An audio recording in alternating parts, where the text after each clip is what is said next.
வள்ளுவர் வள்ளலார் வட்ட நேயர்களுக்கு என் அன்பான வணக்கம். இன்றைக்கு நாம் புறநானூற்றில் 13வது பாடலை பார்க்க போகிறோம்.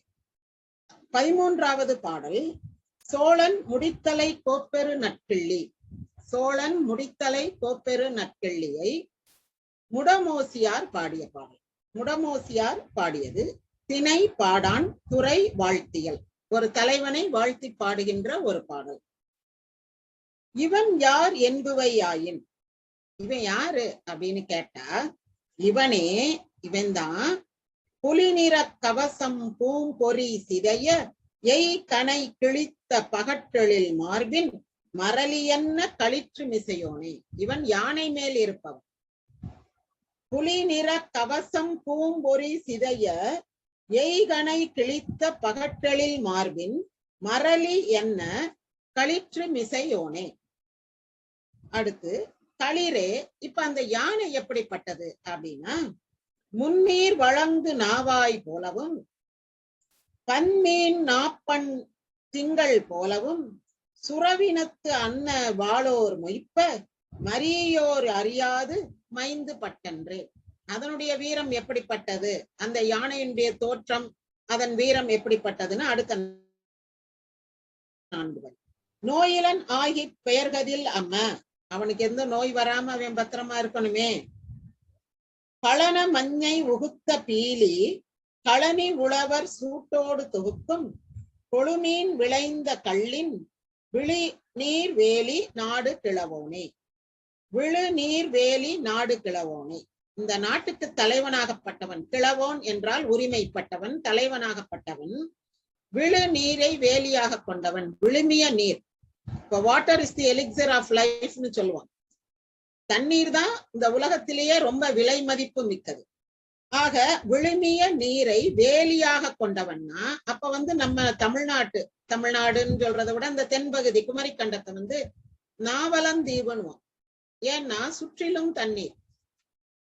அதனாலதான் நிறைய இடத்துல இந்த பூமியை வர்ணிக்கும் போது தண்ணீரால் சூழப்பட்டது, ஆறுகளி சூழ் உலகுக்கெல்லாம், இப்படியே எதுக்கெடுத்தாலும் தண்ணீரால் சூழப்பட்டதுன்னு சொல்றதுக்கு காரணம் இது ஒரு தீவாக இருந்தது.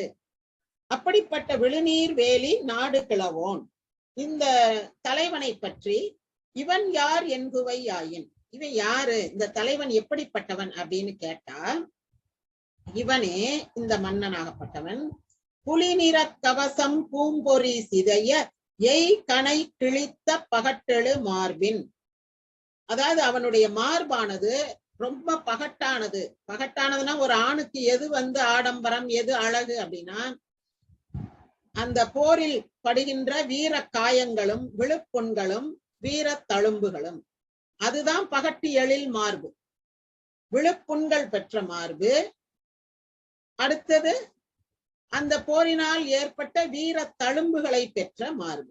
ஆக விழுப்புண்களும் வீர தழும்புகளும் பெற்ற அவனுடைய பகட்டெழில் மார்பு எப்படிப்பட்டது என்றால், எய் கனை கிழித்தது. எய்த கணைகள் கிழித்தது. எதை கிழிச்சது?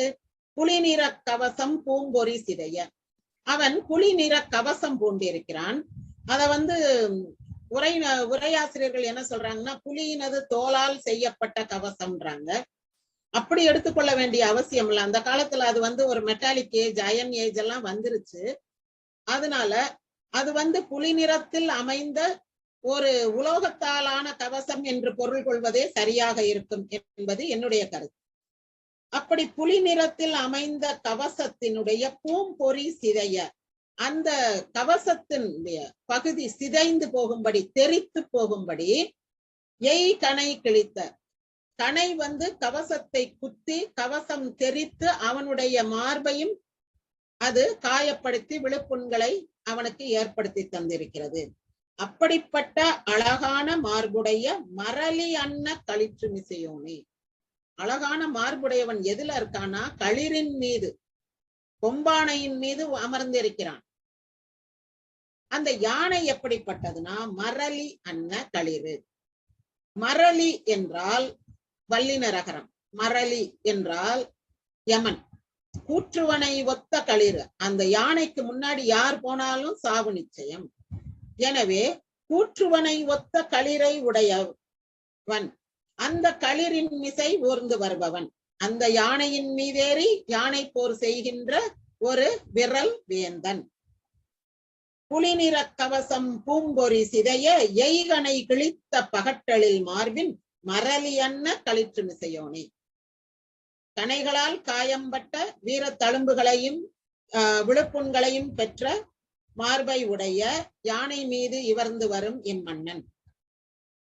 அந்த யானை எப்படிப்பட்டதுன்னு அடுத்து சொல்றாங்க. களிரே, அந்த யானை, நம்ம பேச்சு வழக்குல சொல்லுவோம்ல, அந்த யானை அந்த மாதிரி களிரே முன்னீர் வழங்கு நாவாய் போலவும். முன்னீர் அப்படின்னா தெரியும், 3 வகைப்பட்ட நீர் கலக்கின்ற, மழை நீர், ஆற்று நீர் எல்லாம் கலக்கின்ற அந்த கடல் நீர் வழங்குகின்ற, அதில் பயணிக்கின்ற நாவாய் போலவும். கடல்ல போற யானை கப்பல் மாதிரி இருக்கா அந்த யானை. இப்ப கடல்ல போற கப்பல் வந்து எப்படி இருக்கும்? யானை அளவுக்கு 10 அடி 12 அடி அகலத்துல உயரத்துலயா இருக்கும்? கப்பல் பெருசா இருக்கும். ஆனா நம்ம இங்க இருந்து பார்க்கும் போது அது யானை உயரத்துக்கு தான் தெரியும். ஏன்? கப்பல் வந்து நடுக்கடல்ல நிக்கும். நம்ம இப்படி அண்ணாந்து ஏரோப்ளேன் பாக்குற மாதிரி கப்பல் நடுக்கடல்ல நிக்கும். இங்க இருந்து கரையில இருந்து பாக்குறவங்களுக்கு அது ஒரு யானை சைஸ்ல தெரியும். கிட்ட போகும்போதுதான் அதனுடைய பெரிய அளவை நாம் அறிந்து கொள்ள முடியும். அதுபோல கடலில், நடுக்கடலில் நிற்கும் நாவாய் போல, அந்த காலத்துல வந்து நம்ம பெரிய பெரிய கப்பல்கள்லாம் கட்டி இது கடல் போர் செய்து கடல் கடந்து சென்று அங்கு உள்ள மலைநாடு, அந்த இந்தோனேசியா, சயாம், இந்த மாதிரி நாடுகளை எல்லாம் கவர்ந்து, இதெல்லாம் நம்ம ராஜேந்திர சோழன் காலத்திலேயே வந்து நடந்த கடல் போர்ல படிக்கும். ஆக அதற்கு ஒரு உதாரணம் சங்க இலக்கியத்தில் மிகப்பெரிய கப்பல்கள் கட்டப்பட்டிருந்தன என்பதற்கான உதாரணம் தான் இது. கடலில் மிதக்கின்ற கப்பல் போலவும் பன்மீன் நாப்பண் திங்கள் போலவும். நாப்பண் அப்படின்னா நடுவில், பல மீன்களின், பல விண்மீன்களின் நடுவில் தோன்றுகின்ற திங்களை போலவும். நிறைய போர் வீரர்களுக்கு நடுவுல அந்த மன்னருக்கான காவல் வீரர்கள் சுற்றிலும் இருக்கிறார்கள். அதற்கு நடுவில் இந்த யானை நிற்பது எப்படி இருக்குன்னா, விண்மீன்களுக்கு இடையில் காட்சி அளிக்கின்ற திங்களை போல் இருக்கின்றது. அடுத்தது, இப்படிப்பட்ட இந்த யானை சுரவினத்தன்ன வாளோர் மொய்ப்ப மரியோர் அறியாது மைந்து பட்டன்றே. மைந்துனா வீரம், மைந்தன் அப்படின்னு சொல்றாங்கல்ல, வீரம். இங்க மைந்துனா என்னன்னா வலிமை, வீரம். இங்க வந்து யானைக்கு உரிய வலிமை என்னன்னு சொல்லும் போது மதம் பிடிச்சிருச்சு. மரியோர் அறியாது, அவனுடைய பாகன், அவனை மருகி அதனுக்கு அருகில் இருக்கக்கூடிய பாகன் அறியாத வகையில் அதற்கு மதம் பிடித்து விட்டது. எதனால் மதம் பிடித்தது? சுறாமீன் கூட்டம் போல வாளோர் மொய்ப்பர். இந்த வாழ்படை வீரர்கள் இருக்காங்கல்ல, வாளேந்திய வீரர் கூட்டம் சுறாமீன் கூட்டம் போல வந்து மொய்க்கின்றது. இதுவும் ஒரு அறிவியல் தகவல். இது கடல்ல போறவங்களுக்கு தான் தெரியும். சுறாமீன் வந்தா ஒரே கூட்டமாக வந்து கடல்ல வந்து அந்த கப்பல்ல வந்து இடையூறு செய்யும் என்பது. ஆக இந்த அந்த மெரைன் நாலெட்ஜ்ன்னு சொல்றோம்ல, கடல் அறிவு உடையவர்களாலதான் இந்த மாதிரி ஒரு பாடல் எழுத முடியும். அந்த காலத்துல மக்களுக்கு இந்த கடலை பற்றிய அறிவு இருந்திருக்கிறது. ஆக சுறாமீன் கூட்டத்தை போல வாட்படை வீரர்கள் மொய்த்த காரணத்தினால் எரிச்சல் அடைந்த இந்த யானைக்கு மதம் பிடித்து விட்டது. மரியோர் அறியாது, அதற்கு மதம் பிடித்தது கூட இந்த பாகனுக்கு தெரியல. மைந்து பட்டன்றே நோயிலன் ஆகி பெயர்கதில் அம்ம. ஐயோ, இவனை எதுவும் தாக்கி விடக்கூடாதே, இவனுக்கு எதுவும் பாதிப்பு வந்து விடக்கூடாதே என்று இந்த புலவர் வருத்தப்படுகிறார். இப்ப யானைக்கு மதம் பிடிச்சு கன்னத்துல அந்த கவுள் நீர் ஒழுக ஆரம்பிச்சிருச்சு. அந்த கவுள் நீர் எங்க இருந்து ஒழுகும்? இந்த கண்ணுக்கு பக்கத்துல, காதுக்கு அருகில். அங்கதான் அதுக்கு வந்து அந்த சுரப்பி அந்த கிளான்ஸ் இருக்கும். அதுல இருந்து அப்படியே சுரந்து ஒழுகுவதனால இது வந்து கவுள். இந்த கன்னத்து இந்த சரியா சீக்ஸ் கிடையாது, பட் இந்த பொட்டுக்கிட்ட இருந்து வடிகிற இடம், இந்த இடம் வந்து கவுள். அந்த நீர் தான் கவுள் நீரைத்தான் நம்ம கவிச்சின்னு சொல்றது. கவிச்சி அடிக்குது அப்படின்னு சொன்னா என்ன? கவிழ்ச்சி என்பது வந்து அந்த ஒரு வாடை, ஒரு இணை விளைச்சு செக்ரீஷன், அந்த சுரப்பினுடைய வாடை. இந்த மதம் பிடிச்சிருச்சு. இந்த பாகனுக்கு கூட தெரியாது ஏன் இப்படி திடீர்னு மதம் பிடித்ததுன்னு. மதம் பிடித்து அது நிக்குதே, அதன் மேல் இவர்ந்து வரக்கூடிய, அதன் மேல் இருக்கக்கூடிய அந்த மன்னனுக்கு ஏதேனும் துன்பம் பாதிப்பு வந்துவிடக்கூடாதே என்று புலவர் கவலை உறுகின்றார். நோயிலன் ஆகி பெயர்கதில் அம்ம, அவனுக்கு எந்த பாதிப்பும் இல்லாம அவன் யானையை விட்டு இறங்கி போகணும், அந்த இடத்தை விட்டு பெயர்க என்று, ஐயோ அப்படின்னு ஒரு துன்ப குறியீடோட பெயர்கதில் அம்ம, அப்படி பெயர வேண்டுமே, இடத்தை விட்டு அகன்று செல்ல வேண்டுமே என்று வருந்துகிறார். அடுத்தது, பழன மஞ்சை உகுத்த பீலி களனி உழவர் சூட்டோடு தொகுக்கும். பழனம் அப்படின்னா மலையடிவாரத்தில் இருக்கக்கூடிய நெல் வயல்கள், நெல் வயல் அல்லது மருத நிலம். ஆறும் மலையும் அருகருகே இருந்தால் அந்த இடத்தில் இருக்கும் நெல் வயல்களுக்கு, அந்த மருத நிலத்திற்கு பழனம் என்று பெயர். இப்ப பழனின்னு சொல்றோம்ல, அது பக்கத்துல நிறைய நெல் வயல் உண்டு. இந்த பழனத்துல, பழனியில அது கொஞ்சம் காடு சார்ந்த இடமும் மருதமும் அந்த ஆற்றங்கரையும் ரெண்டுமே இருக்கும். அந்த குறுங்காடுகள்னு சொல்லக்கூடிய பகுதி, அதனாலதான் மயில் இருக்குது அங்க. அதற்கடுத்து ஆற்றங்கரை, அதனுடைய கரையில் இருக்கக்கூடிய நெல் வயல்கள். அந்த அங்க மஞ்சை உகுத்த பீலி, அந்த மயில்களிலிருந்து உதிர்ந்த மயில் பீலி, மயில் தோகை, அந்த சின்ன சின்னதா அப்படி நீள நீளமா உதிர்ந்து கிடக்கும்.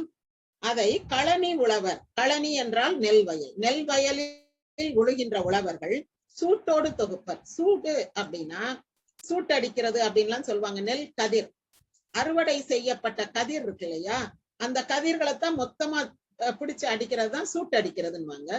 அந்த நெற்கதிர்களோடு இந்த மயில் பீலிகளையும் சேர்த்து தொகுத்து கட்டி கொண்டு வந்துருவாங்க. அப்படி தொகுக்கின்ற கொழுமீன், நல்ல கொழுத்த மீனும் விளைந்த கள், இது உண்மை தொகை. மீனும் கள்ளும்னு சொல்லாம கொழுமீன் விளைந்த கள் அப்படி கொடுத்திருக்காங்க. விளைந்த கள், நன்றாக புளித்த கள், புளிக்க வைக்கப்பட்ட கள்ளும் உடைய நல்ல கொழுத்த மீன் உணவு இருக்குது, புளிக்க வைக்கப்பட்ட கள் கிடைக்குது. அது தவிர பழனத்துல மயில் பீலி உகுத்ததோ அந்த பீலிகளையும் சேர்த்து உழவர் சூட்டோடு தொகுக்கின்ற நெல் வயல்கள் இருக்கு. அப்ப நெல்லுச்சோறுக்கு பஞ்சம் இல்ல, கள்ளுக்கு பஞ்சம் இல்ல, மீனுக்கு பஞ்சம் இல்ல. அப்படிப்பட்ட ஒரு வளமையான நாடு இந்த மருத நிலத்து மக்கள் வாழ்கின்ற இந்த பகுதி.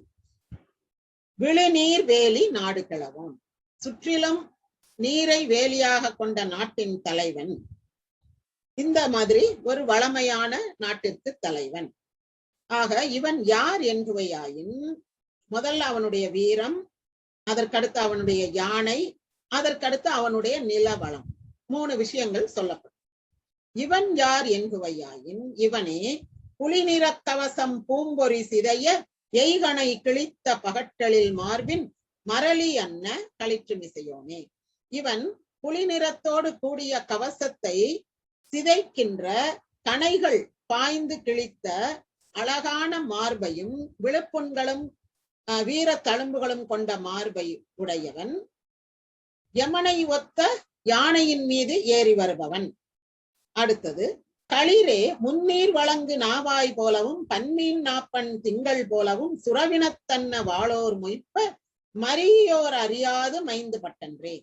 இவன் ஏறி வருகின்ற யானையானது கடலில் நிற்கும், நடுக்கடலில் நிற்கும் நாவாயை போல, கப்பலை போல கருமையாக காட்சியளிக்கின்றது.